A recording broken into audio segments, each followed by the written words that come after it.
آج کے لیکچر میں حضرت موسیٰ علیہ السلام کا واقعہ جو وہ فرعون کو دعوت توحید دیتے ہیں، دعوت دین دیتے ہیں، اور وہ اپنے تکبر کی وجہ سے، اپنے غرور کی وجہ سے اسے ٹھکرا دیتا ہے، آپ کی دعوت کو قبول نہیں کرتا، وہ ہم آج پڑھیں گے اور اس میں سے جو ہمیں اسباق ملتے ہیں وہ ہم دیکھیں گے۔ اللہ تعالیٰ سورہ نازعات کی آیت نمبر 15 میں ارشاد فرماتے ہیں، هل اتاک حدیث موسیٰ، کہ کیا تیرے پاس موسیٰ کی بات پہنچی، حل کیا اتاک تیرے پاس پہنچی، حدیث و بات موسیٰ کی، تیرے پاس موسیٰ کی بات پہنچی، یعنی یہ اللہ تعالیٰ کس کو مخاطب ہے؟ اس کے مفسرین نے دو معنی بیان کیے ہیں۔ پہلا معنی تو یہ بیان کیا ہے کہ یہ آپ صلی اللہ علیہ وآلہ وسلم کو اللہ تعالیٰ مخاطب ہے کہ کیا تیرے پاس موسیٰ کی بات پہنچی، موسیٰ کا قصہ پہنچا، موسیٰ کا واقعہ پہنچا۔ تو دوسرا معنی مفسرین نے یہ لکھا ہے کہ جو قرآن مجید کو پڑھ رہا ہے اللہ تعالیٰ اس کو مخاطب ہے، یعنی ہر وہ بندہ جو قرآن مجید کو پڑھ رہا ہے اللہ تعالیٰ اسے مخاطب ہے کہ کیا تیرے پاس موسیٰ کا واقعہ پہنچا۔ موسیٰ کی خبر اللہ تعالیٰ اس آیت میں دے رہے ہیں۔ حضرت موسیٰ علیہ السلام کون تھے؟ یہ عمران کے بیٹے تھے اور بنی اسرائیل کے سب سے افضل انبیاء کرام میں سے تھے۔ یہ وہ نبی ہیں جن کا اللہ تعالیٰ نے اولو العزم جو رسول ہیں ان میں تذکرہ کیا، 2 مرتبہ تذکرہ کیا۔ یعنی اولو العزم رسول کون ہیں؟ محمد صلی اللہ علیہ وآلہ وسلم، ابراہیم علیہ السلام، موسیٰ علیہ السلام، عیسیٰ علیہ السلام اور نوح علیہ السلام، یعنی یہ اولو العزم انبیاء کرام میں سے ہیں، رسولوں میں سے ہیں۔ اللہ تعالیٰ نے ان کا علیحدہ 2 مرتبہ تذکرہ کیا، یعنی اس میں موسیٰ علیہ السلام کا بھی تذکرہ کیا۔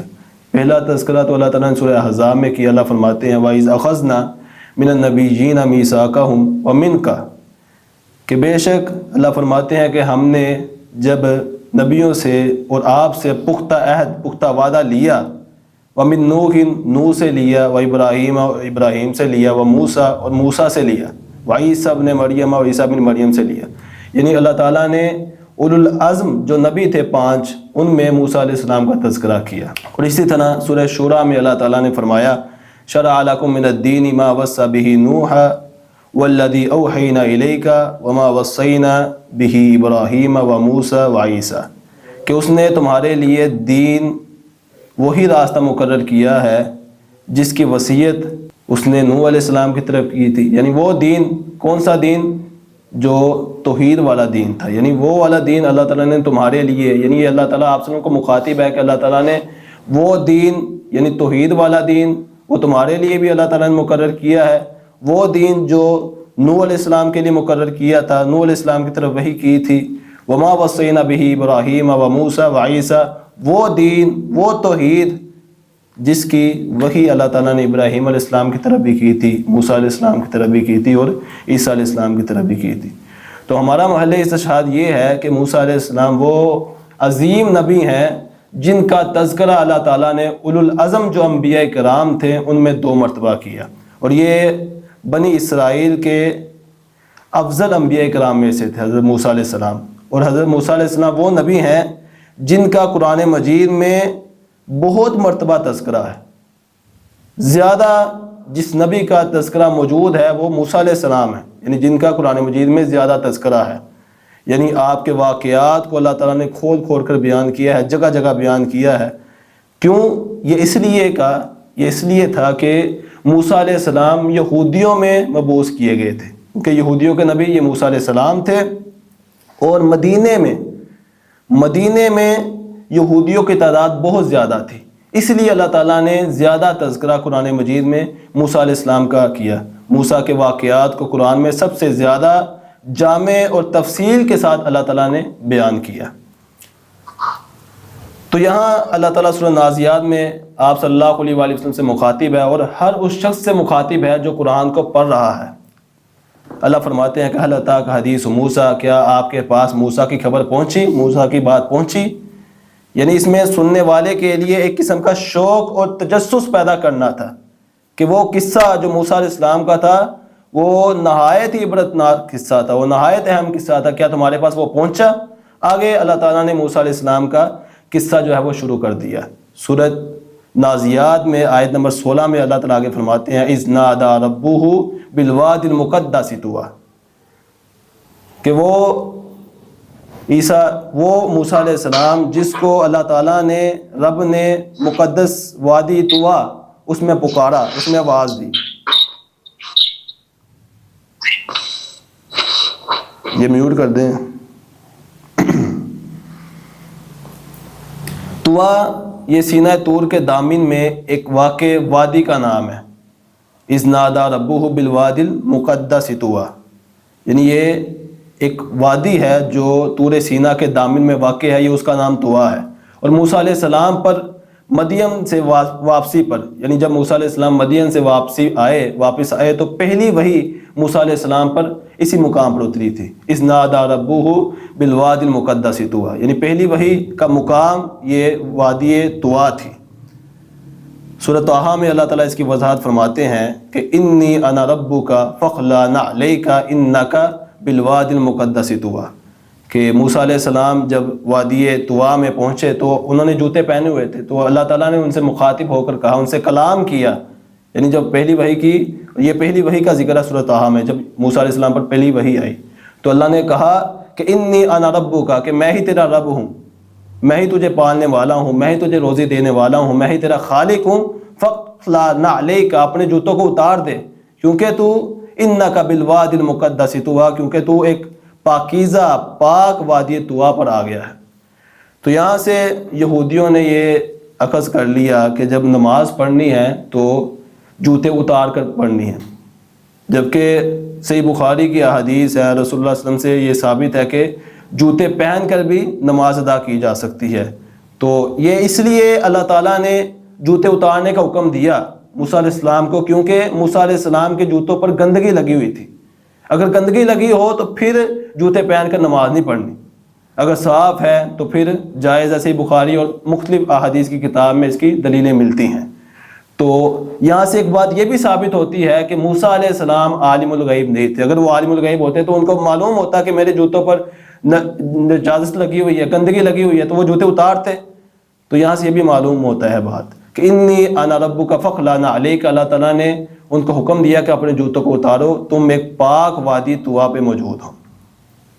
یعنی اللہ تعالیٰ نے حضرت موسیٰ علیہ السلام کو آواز دی، آواز کے ساتھ پکارا، یعنی کلام کیا، جس سے انہوں نے واقع اللہ تعالیٰ کی آواز کو سنا بھی اور انہوں نے یہ عمل بھی کیا، جوتوں کو اتارا بھی. اسی طرح اللہ تعالیٰ نے ایک اور مقام پر ارشاد فرمایا سورہ مریم میں، وَنَادَيْنَاهُ مِنْ جَانِبِ الطُّورِ الْأَيْمَنِ وَقَرَّبْنَاهُ نَجِيًّا. یہاں سے بھی معلوم ہوتا ہے کہ اللہ تعالیٰ نے موسیٰ علیہ السلام سے کلام کیا. اللہ فرماتے ہیں کہ ہم نے اسے طور کے دائیں جانب سے پکارا، وَنَادَيْنَاهُ، ہم نے اسے پکارا، مِنْ جَانِبِ الطُّورِ الْأَيْمَنِ، طور جو ہے پہاڑ ہے اس کی دائیں جانب سے، وَقَرَّبْنَاهُ نَجِيًّا، اور ہم نے موسیٰ علیہ السلام کو اپنے قریب کیا، نجیہ سرگوشی کرتے ہوئے.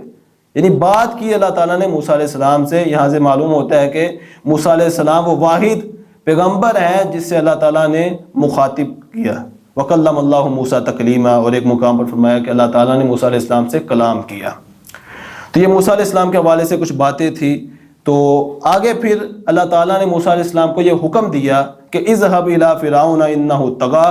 سورہ نازیات کی آیت نمبر 17 میں اللہ تعالیٰ نے یہ حکم دیا کہ جاؤ فرعون کے پاس جا، انہ طغیٰ، یقیناً وہ حد سے بڑھ گیا ہے، وہ حد سے بڑھ چکا ہے، اس کے پاس جا، اسے روک. یعنی فرعون کے پاس جانے کا حکم دینے کے ساتھ اسے دعوت دینا کہ جو تم حد سے بڑھ گئے ہو اس سے بعد آ جاؤ. وہ حد سے کیا بڑھا تھا؟ طغیان، اس نے کیا سرکشی کی تھی، اس کا ذکر آتا ہے. وہ یہ تھا، اس کا حد سے بڑھنا یہ تھا کہ وہ جو مرد ہوتے تھے ان کو زندہ جو ہے دفن کر دیتا، ان کو زندہ ذبح کر دیتا تھا، اور ان کی عورتوں کو، بنی اسرائیل کی عورتوں کو زندہ چھوڑ دیتا تھا. یعنی وہ حد سے بڑا ہوا تھا. حقوق العباد میں بھی حد سے بڑا ہوا تھا، بندوں کے معاملے میں بھی حد سے بڑا ہوا تھا، ناجائز قتل کرتا تھا لوگوں کو، اور حقوق اللہ کے معاملے میں، اللہ کے حق کے معاملے میں بھی وہ حد سے بڑا ہوا تھا. جیسا کہ آگے ذکر آئے گا کہ وہ یہ دعویٰ کرے گا انا ربکم الاعلیٰ، کہ میں ہی سب سے بڑا رب ہوں، نعوذ باللہ من ذالک. تو یہ وہ حد سے بڑا ہوا تھا. تو اللہ تعالیٰ نے موسیٰ علیہ السلام کو یہ حکم دیا کہ جاؤ اس سے جا کر توحید کی دعوت دو، جو وہ حد سے بڑا ہوا ہے اسے روکو. اور دعوت کیسے دینی ہے، یہاں بھی بڑا ہی اہم نقطہ اللہ تعالیٰ نے ہمیں سمجھایا ہے. نرمی کے ساتھ، ترغیب بھی ہو تمہاری دعوت میں اور ترہیب بھی ہو. ترغیب سے مراد یہ ہے کہ تمہارا لہجہ نرم ہو، لیکن بات جو ہے وہ کھری ہو، توحید والی بات ہو، اور ترہیب بھی تھوڑی سی ہو کہ تم اسے ڈراؤ بھی کہ اگر تم باز نہ ہوگے تو یہ جہنم ہے جس میں تمہیں ڈال دیا جائے گا، یعنی اسے ترغیب بھی دو کہ وہ اللہ کی توحید کی طرف آئے، تمہاری بات کو مانے، اور ساتھ اسے اللہ کے جو عذاب ہے، جہنم کا جو عذاب ہے، اسے ڈراؤ بھی۔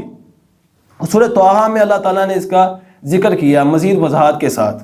سورہ طٰہٰ میں اللہ تعالیٰ فرماتے ہیں کہ اللہ تعالیٰ نے موسیٰ علیہ السلام کو اور ان کے بھائی جو ہارون علیہ السلام تھے، ان دونوں کو یہ حکم دیا، فرمایا کہ فَقُولَا لَهُ قَوْلًا لَيِّنًا، کہ جب فرعون کے پاس تم جاؤ، تم دونوں اس سے نرم لہجے میں بات کرنا، اچھے انداز میں بات کرنا، لَعَلَّهُ يَتَذَكَّرُ أَوْ يَخْشَىٰ، شاید کہ وہ تمہاری نصیحت کو سن لے، شاید وہ نصیحت حاصل کر لے، او یخشا، یا وہ اللہ سے ڈر جائے اور وہ توبہ کر لے، باز آ جائے اپنے حرکتوں سے۔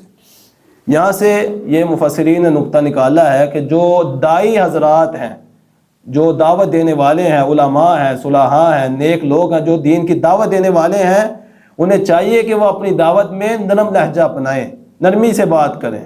ان اللہ رفیق یحب الرفق، بے شمار احادیث آپ کو نرمی کے باب میں ملیں گی کہ اللہ تعالیٰ رفیق ہے، اللہ تعالیٰ نرم ہے، یحب الرفق، اور اللہ تعالیٰ نرمی کو ہی پسند کرتا ہے۔ اور آگے کائنات کی ماں فرماتے ہیں وَيُؤْتِي عَلَى الرِّفْقِ مَا لَا يُؤْتِي عَلَى الْأُنْفِ، جو بندہ نرمی اختیار کرتا ہے اللہ تعالیٰ اسے ایسی ایسی چیزیں عطا کرتا ہے جو سختی کی وجہ سے اسے عطا نہیں ہوتی۔ معنی یہ ہے کہ اگر تم چاہتے ہو کہ دین کی طرف زیادہ لوگ آئیں، تم دین کی دعوت دو نرم لہجے کے ساتھ، اچھے انداز میں، ادعو الی سبیل ربک بالحکمہ وموعظۃ الحسنہ۔ اگر تم نے کسی کافر کو بھی دعوت دینی ہے، کسی مسلمان کو نماز کے لیے لے کر آنا ہے، عبادات کے لیے لے کر آنا ہے، کسی کافر کو مسلمان بنانا ہے، ادعو الی سبیل ربک بالحکمہ، اللہ کے راستے میں دین کی دعوت دینی ہے، حکمت کے ساتھ دینی ہے، دنائی کے ساتھ دینی ہے، وموعظۃ الحسنہ، اور اچھی نصیحت کرنی ہے۔ تو المختصر اللہ تعالیٰ نے موسیٰ علیہ السلام کو یہ حکم دیا کہ تم فرعون کے پاس جاؤ اور اسے دین کی دعوت دو، توحید کی دعوت دو، اور وہ جو طغیان، جو وہ سرکشی کر رہا ہے، جو وہ تکبر کر رہا ہے، غرور میں مبتلا ہے، اسے کوئی کہ غرور چھوڑ دو، تم نے اس دنیا سے چلے جانا ہے، اور آخرت میں اگر تمہارا یہ غرور باقی رہا، تمہارا یہ تکبر باقی رہا، تو آخرت میں اس کا انجام بہت برا ہوگا، جہنم تمہارا مقدر بن جائے گی۔ تو اللہ تعالیٰ نے موسیٰ علیہ السلام کو یہ حکم دیا کہ جاؤ تم فرعون کو اس کی دعوت دو، انہ طغیٰ، یقیناً وہ حد سے بڑھ چکا ہے، وہ یہ کہتا تھا کہ انا ربکم الاعلیٰ، یہ وہ حد سے بڑھ چکا تھا۔ اور آگے اللہ تعالیٰ نے موسیٰ علیہ السلام کو حکم دیا کہ جب تم فرعون کے پاس جاؤ فَقُلْ هَلْ لَكَ إِلَىٰ أَن تَزَكَّىٰ، تو پس کیا تجھے اس بات کی کوئی رغبت ہے کہ تو پاک ہو جائے، یعنی اسے پاک ہونے کی ترغیب دو کہ وہ پاک ہو جائے۔ کس چیز سے پاک ہونا تھا؟ اس نے شرک کی گندگی سے، کفر کی گندگی سے، اسے پاک ہونے کا کو کہ اِلَىٰ أَن تَزَكَّىٰ، کہ کیا تو رغبت رکھتا ہے کہ ان تزکا، تو پاک ہو جائے، جو تو کفر کر رہا ہے، جو تو شرک بک رہا ہے، انا ربکم الاعلیٰ کہہ رہا ہے، کیا یہ اس سے تو پاک ہو جائے گا؟ یعنی اللہ تعالیٰ نے موسیٰ علیہ السلام کو کہا کہ جاؤ فرعون کو دعوت دو اور اسے کہو کہ پاک ہو جائے، جو اس نے کفر پھیلایا ہوا ہے، اس نے شرک پھیلایا ہوا ہے، اس سے پاک ہو جائے۔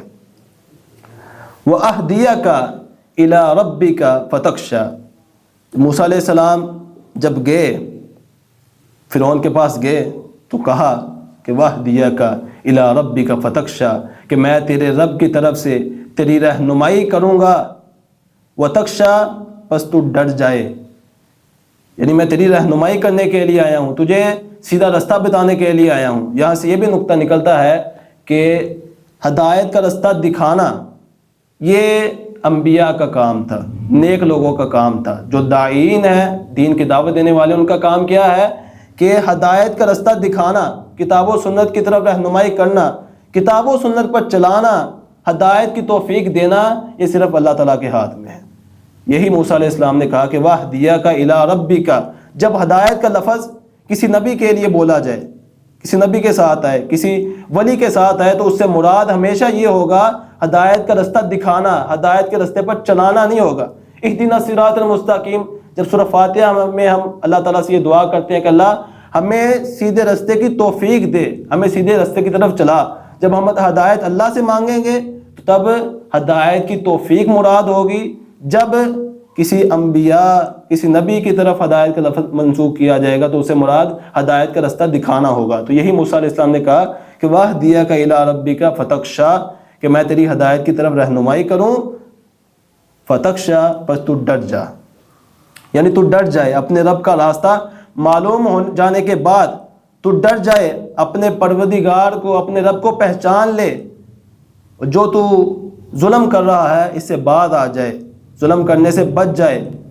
اور یہاں سے یہ بھی معلوم ہوتا ہے، یہاں سے یہ بھی نقطہ نکلتا ہے کہ رہنمائی ہونے کے بعد، علم آ جانے کے بعد ہی بندے کو ڈر لاحق ہوتا ہے۔ اللہ تعالیٰ کا ڈر بندے کے دل میں کب پیدا ہوتا ہے؟ جب اس کے دل میں علم آ جائے، جب اس کے دماغ میں دین کا، توحید کا علم آ جائے، تب ہی بندہ اللہ سے ڈرتا ہے۔ صحیح معنی میں اس کے دل میں خشیت پیدا ہوتی ہے۔ خشیت الہی کب پیدا ہوتی ہے؟ جب بندے کے دل میں علم آ جائے، جب اسے ہدایت کے راستے معلوم ہو جائیں۔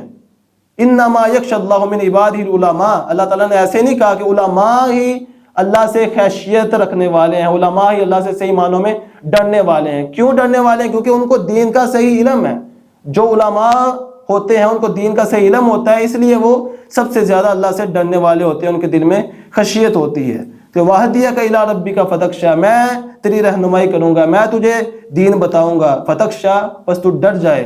یعنی یہ موسیٰ علیہ السلام فرعون سے کہہ رہے ہیں۔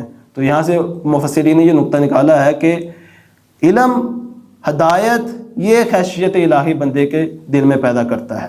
فَأَرَاهُ الْآيَةَ الْكُبْرَىٰ، آگے آیت نمبر 20 میں اللہ تعالیٰ فرماتے ہیں کہ موسیٰ علیہ السلام نے فَأَرَاهُ، چنانچہ اس نے اسے بہت بڑی نشانی دکھائی، فَأَرَاهُ، پس اسے دکھایا، اس نے اسے دکھایا، یعنی موسیٰ نے فرعون کو دکھایا آیت الکبریٰ، بڑی نشانی۔ بڑی نشانی، اس سے کیا مراد ہے؟ بڑی نشانی سے مفسرین نے اس کے کئی معنی بیان کیے ہیں۔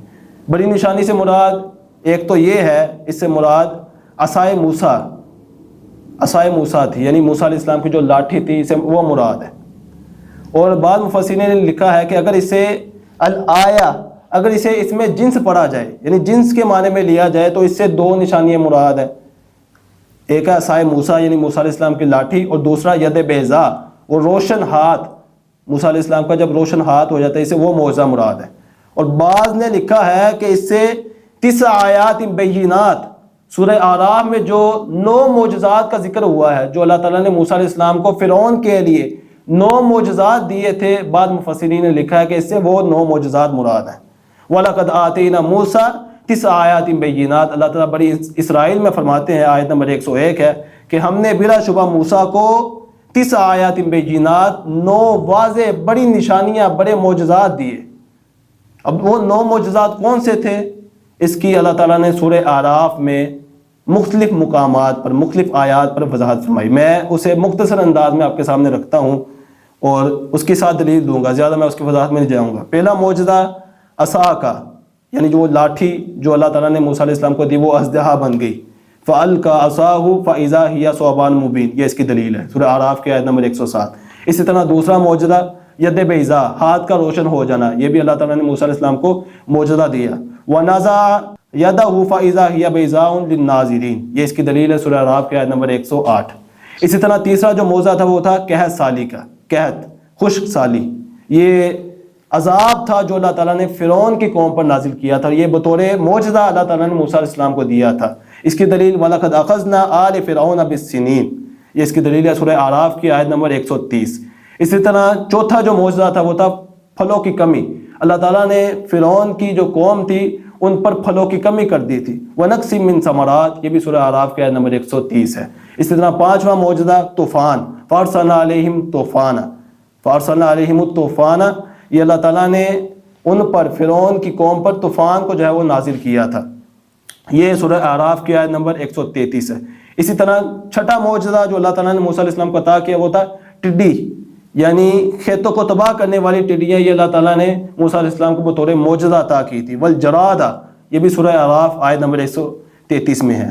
اسی طرح ساتواں معجزہ والقمل، جوئیں، کیڑے، ایسے کیڑے جو کھیتوں کو خراب کرنے والے تھے، یعنی جو پھلوں کو، انسان کے جسموں کو خراب کرنے والے کیڑے تھے، وہ اللہ تعالیٰ نے فرعون کی قوم پر نازل کیے تھے. وَقُمْ مالا، یہ بھی سورہ اعراف کی آیت نمبر 133 ہے. اسی طرح 8واں معجزہ وَالزِّفَادِئُ، یہ سورہ اعراف کی آیت نمبر 133 ہے. وَالزِّفَادِئُ یہ ہے مینڈک. مینڈکوں کا نزول اللہ تعالیٰ نے فرعون کی قوم پر کیا.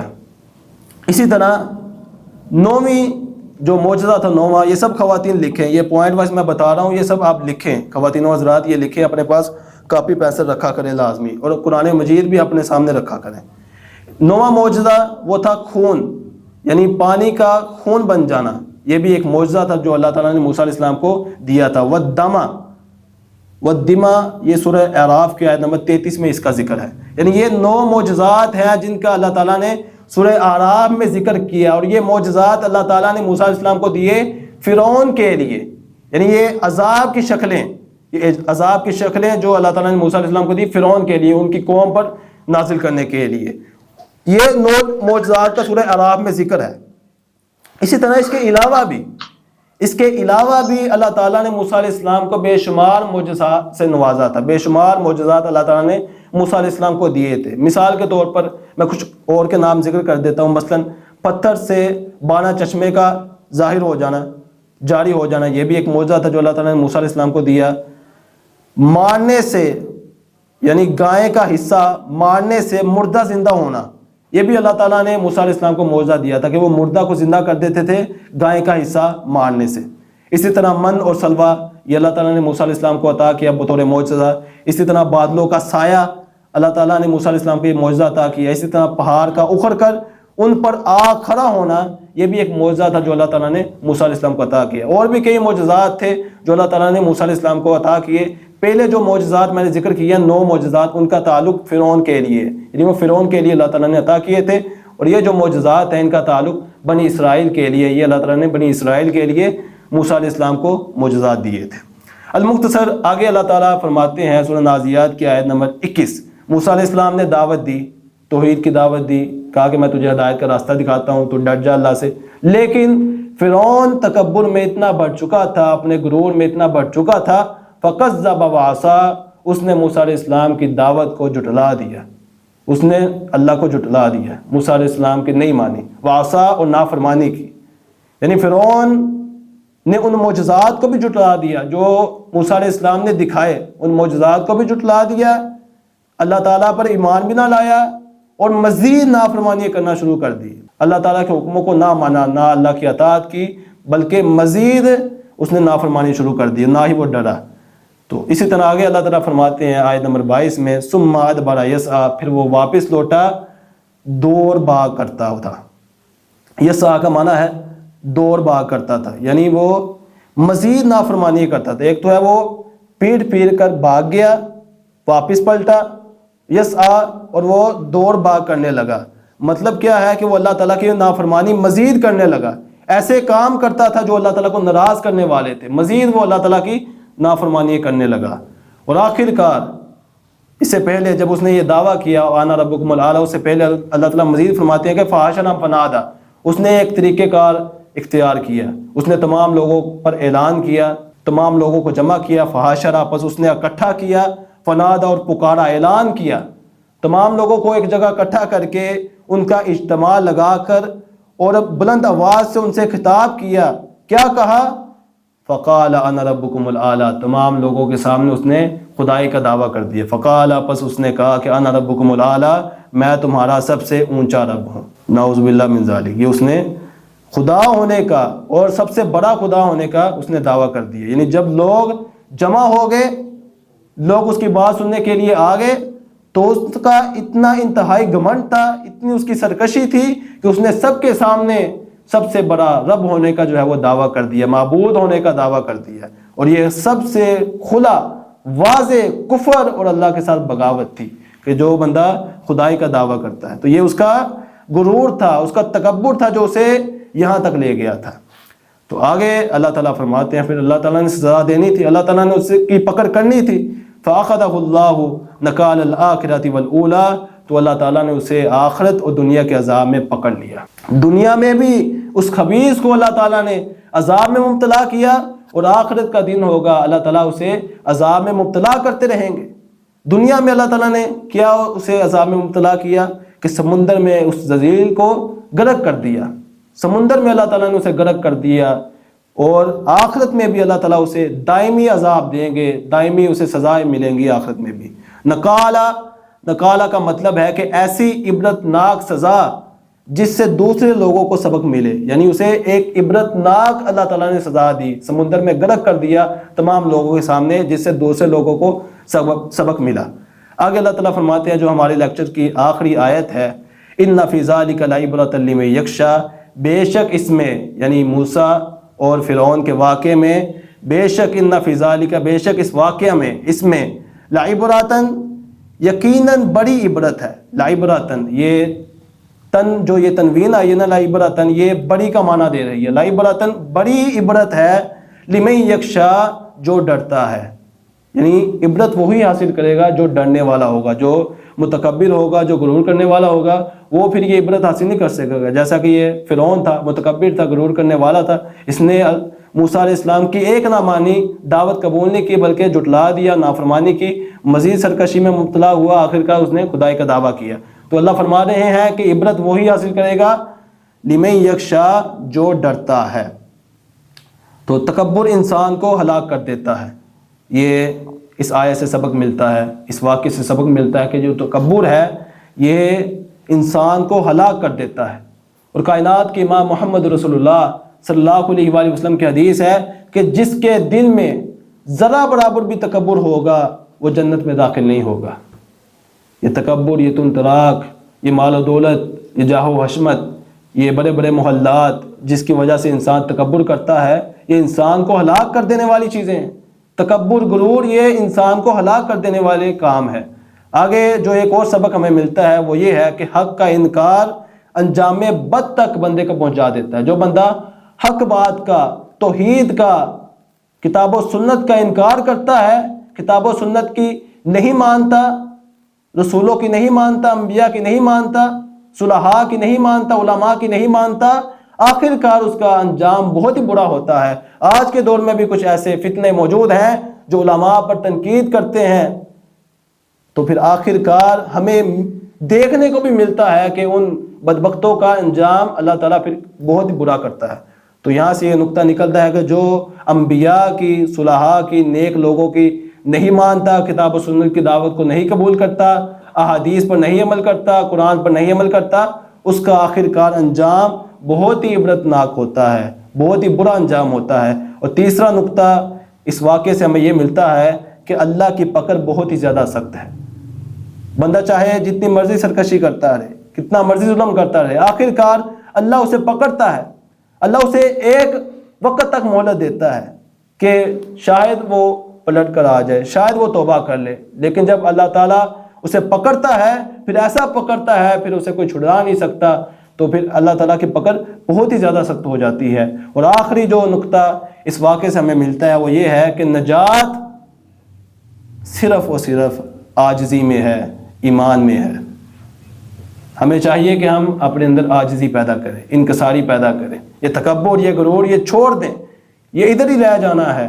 اصل جو چیز ہے عاجزی، جو نرمی، رفق کہتے ہیں نرمی کو، نرمی اپنے اندر پیدا کیجئے، عاجزی، انکساری پیدا کیجئے۔ من تواضع للہ رفعہ اللہ، جو اللہ کے لیے عاجز بن جاتا ہے، عاجزی اختیار کرتا ہے، انکساری اختیار کرتا ہے، اللہ تعالیٰ اسے بلندی عطا کر دیتا ہے۔ تو اللہ تعالیٰ سے دعا ہے کہ جو کچھ سنا ہے اس پر عمل کرنے کی توفیق عطا فرمائے۔